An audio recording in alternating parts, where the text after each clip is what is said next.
So let's jump into the powerhouse of female executives joining us here today. These women are leading their companies to success today and preparing them for a solid future. If you're ready, I'm ready. So please help me give a warm welcome to our first guest, Sam Moore, Vice President of Inside Sales from Ricoh. I've asked her to tell us how she helped transform the sales organization within a nearly 80-year-old technology leader. Hey, Sam, thank you for joining me today. Hi, Katrina. Thanks for having me. You know, as we've been prepping for this conversation, I know you've been working from the comfort of your own home, like most of us have been. But what are you doing to keep sane these days? Any tricks of the trade? Besides a lot of day drinking, I will tell you I have two things. One is that I do try to actually get ready in the morning, maybe not full on office, but at least human. And I move around. I sit in 4 or 5 different places throughout the week, including outside if the weather's nice enough. It does help me change my view and at times change my attitude where it's needed. Yeah, that's absolutely true. I try to get around and stretch my legs every once in a while. It's hard to sit in one place all day long. So let's Absolutely. get started. Tell us a little bit about Ricoh. So as you said, Ricoh's been around a long time, and most people associate Ricoh with copiers, which is absolutely fine. That is a huge piece of our business. We are a Tokyo-based company, and certainly hardware is a big part of our business, but we are also so much more, particularly these days, services and software solutions, IT services, audio-visual services. We overall want to help our customers make the best use of their information, help them work more efficiently, work smarter, and ultimately be more successful. It sounds like a pretty diverse global company. And I know you've been in sales, particularly inside A sales very long time. yeah. So tell us, how has that role changed over time? I can't imagine it stayed pretty stagnant with all the technology changes. So it has. I started a true inside sales B2B in the office supply industry. And back in the day, 20 years ago, there was a lot of fear that we couldn't sell this over the phone. You can't sell pens and post-it notes over the phone. Oh my goodness. No way. Oh yeah, needless to say, that has changed, and I've been with Ricoh now a little over 4 years, and even in the short time at Ricoh, as well as throughout my career, what I've seen for inside sales is the size of customer has grown, the complexity of the customer that we handle has grown. Our functions have expanded to include account management, but also new business acquisition. And you know, back in the day when we were worried about selling this, today we sell a $75,000 piece of equipment over the phone. So it has changed dramatically in terms of our ability to contribute. At the same time, the tools that we use, even as inside sales, have also progressed as the customers got larger, products and services more complex. The tools that we use, a phone conversation really isn't all there is to it anymore. We moved from that to screen sharing and PowerPoint presentations or proposals done that way. And now it's video calls and virtual video demonstrations of large, expensive pieces of equipment and software solutions. So that's also evolved, especially in the last couple of years. Yeah, I can't believe people doubted you could sell anything on over the phone years ago. That's incredible. And it sounds like you've been really successful. You're a top female executive now at Ricoh. I'm just curious, what's the best advice you've ever gotten over the years? I will tell everyone listening to this, careful what you say. People remember the most random things sometimes. You really don't realize the effect you have on people, which is great. So a long, long time ago, over 25 years ago, one of my first boss as a frontline manager, my first real boss, was leaving, and I was working for Citibank at the time. And what he said to me in this thick Staten Island, you got to be able to work for anybody. And he was so right. You do. I try not to waste emotion and energy and resources on who I'm working for. For one thing, it changes. We all know that. But I fully believe you can learn from anyone. You don't have to hang out with them. You can learn from absolutely everyone you work for. And being able to work for anyone means that you're the one in charge of your development. You're the one seeking out feedback. You're the one asking questions to things that you don't yet understand. It was the best piece of advice I ever got. And I think it'll probably continue to be so. It has been true for a long, long time. Yeah, that's definitely some great advice. Even you can learn, I'm sure you can even learn from people that you don't want to emulate as well. So, the Sometimes best. you learn what not to do. That's still learning. Exactly. Exactly. Yep. Best piece of advice I ever got was hire people who are better than you in some way, shape, or Yes. form, because Yes. you eventually want to grow your own career. So, Yep. it sounds like both of us work a lot with teams, and your team, is inside sales, global large organization. But, as we've been talking, it sounded like they were able to pivot pretty quickly because they were used to remote selling. Yeah. So tell us, has it been pretty smooth sailing? Have there been any challenges? Smooth sailing, that is not a combination of words that I've used in a very long time. That being said, relative especially to our field colleagues, right? We've been working from home since March.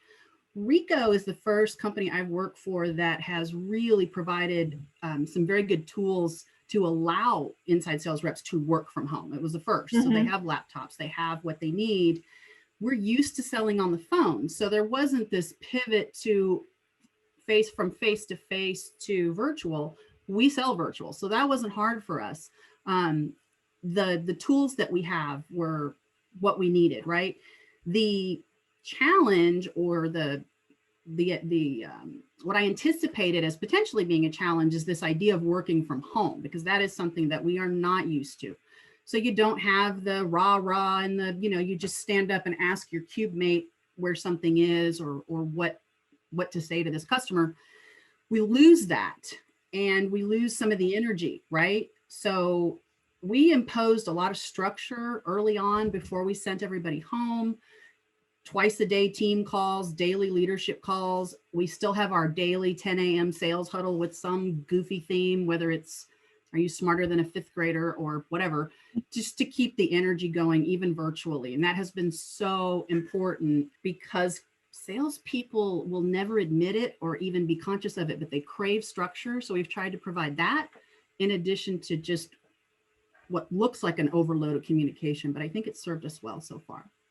Yeah, I think we're all missing that cultural piece right now. But let's dig into the technology aspect of what you just said. So I shared some research with you last week about the 500 inside sellers we surveyed earlier this summer about their increasingly digital roles, and there were some pretty great nuggets in there. In a nutshell, it was pretty clear that conventional CRM systems are no match for what you do for digital selling, and that sellers are working harder and harder to get their jobs done. I think we found that even 66% surveyed think CRM is important, but less than half of them use it. I think typical sales rep has about 8 applications open to do their job. So what's going on here? What's the challenge that you're seeing in your organization?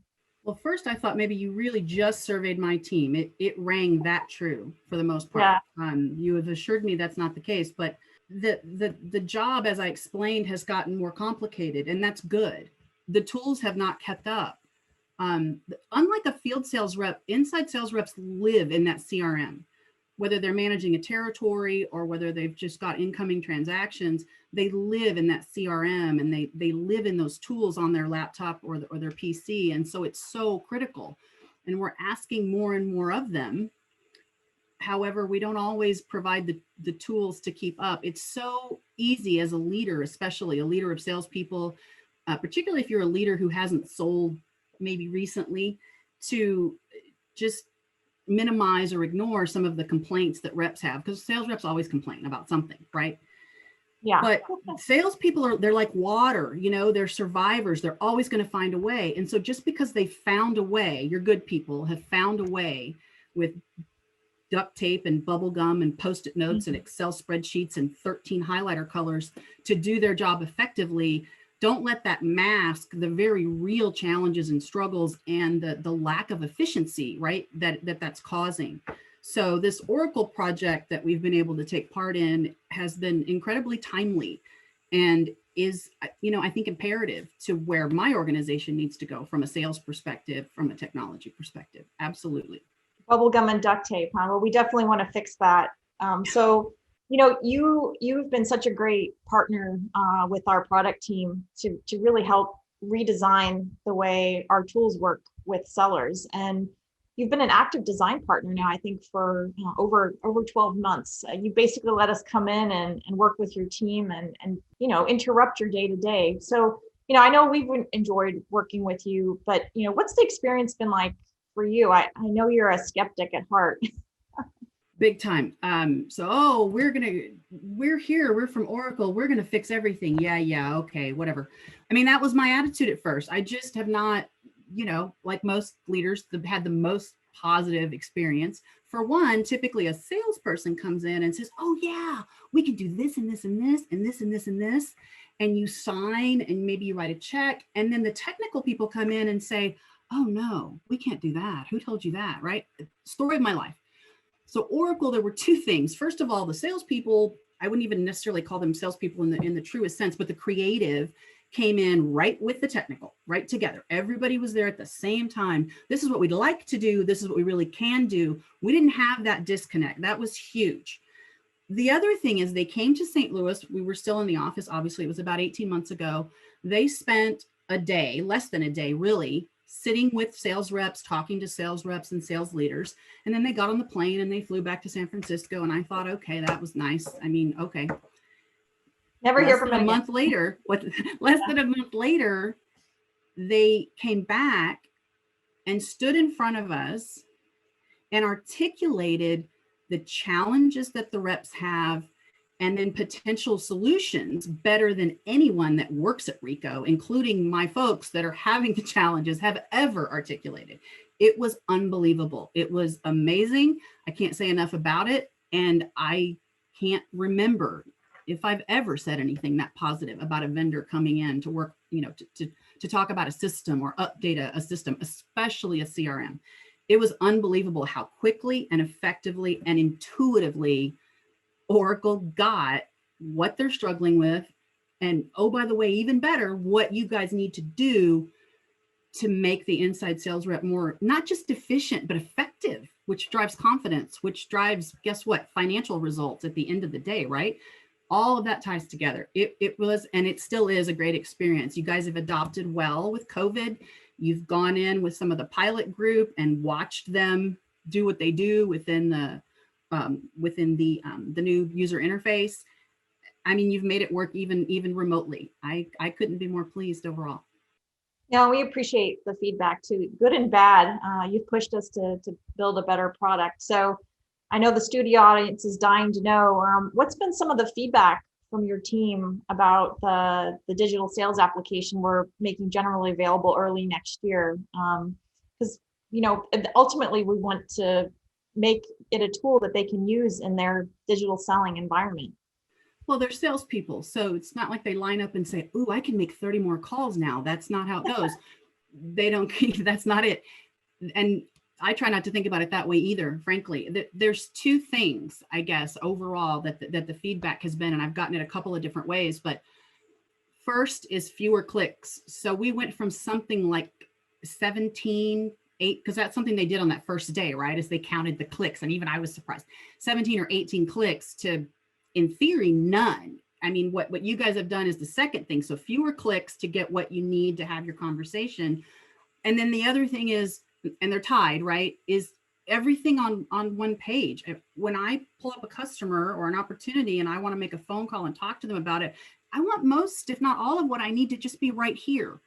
So that's the two things: significantly fewer clicks, in some cases none, and then all of the important information that you need about a customer right in front of you. That has been the biggest feedback.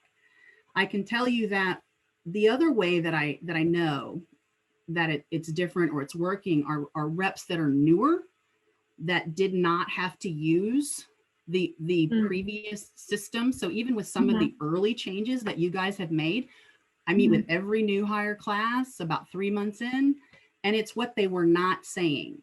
They were not complaining about the CRM. They weren't saying, oh, you didn't train me well enough on that because it's so hard. They just weren't saying it because they weren't experiencing it. So I think that was another telling thing, that the new hires had a much easier experience overall. That's so amazing to hear. We're going to hear from Kamyar later, who leads that product team, but I can definitely say we're excited to hear you say that the automation and the prescriptive nature of the tools is exactly what we were hoping for. But one more question for you. We were, as we've been talking, it seems like you have in mind a next frontier for CRM, and that's around data. It seems like the next big challenge we have to fix is the mistrust of data that reps have for CRM data. And the research we did shows that it leads them to some pretty embarrassing mistakes, everything from not knowing the gender or name of a customer to having the wrong solution for them. So tell me your philosophy there. What do you think data can do for reps and the customer experience? So the only thing I think I'm more skeptical about than CRM and systems is data. And at the same time, it's necessary. Everybody's probably seen The Social Dilemma on Netflix, and it doesn't scare me. I think it's exciting. Data, if done correctly, and I think today, this day and age, we have the tools, we have the partners like Oracle to help us. Data can help sales reps, sales leaders, and companies be more effective, have better conversations, have more confidence after they have those better conversations, which makes them better at their job. They make more money. And oh, by the way, the financial results for the company, right, are also affected positively. But here's the thing, data used appropriately, not creepy, if you've seen that, not creepy, but appropriately, what does that do for the customer experience? Done right, it makes the customer experience so much more positive. We're not wasting their time. We're not calling people who are not in any way ready to make a decision right now. We're timing our interactions more favorably. We have more information and relevant points to make to the customer based on their business, because we know those things. We do have to build the trust with the reps, but at the end of the day, it's not just the sales reps and the company that benefit, but the customer. It's a much, much better experience for them if we do it right. It just sounds natural, like what you should be talking about, right? Yeah. That's how it should go.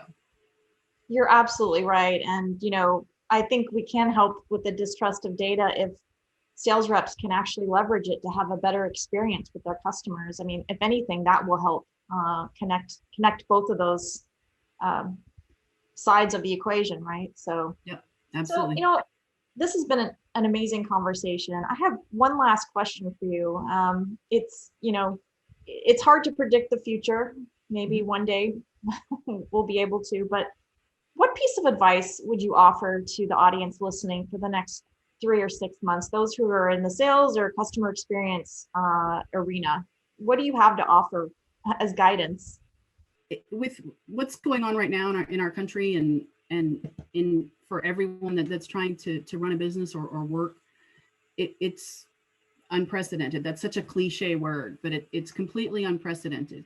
And so our CEO, I can tell you, has really used it in a healthy way as more of a catalyst to help us really move away from products and more into customer focus and having those good conversations with the customer and understanding their business versus going in thinking I'm either going to sell this or I'm going to sell this, right?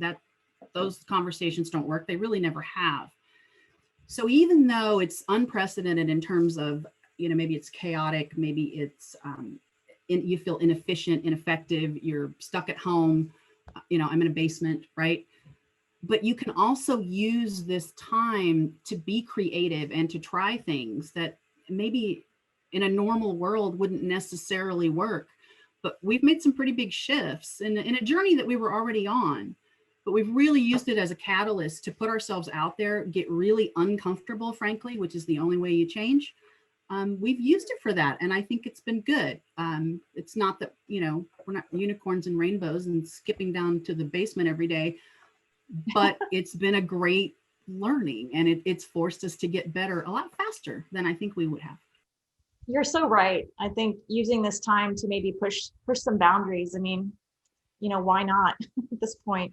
Exactly. So Sam, this has been a wonderful conversation. Ricoh has been such a great partner. I've really enjoyed this time with us. Hopefully you can stay tuned and listen to the next executive panel with Motorola and Heister Yale. But thank you so much. I really appreciate your time. Absolutely. I will do that. And thank you, Katrina. Thanks for having me.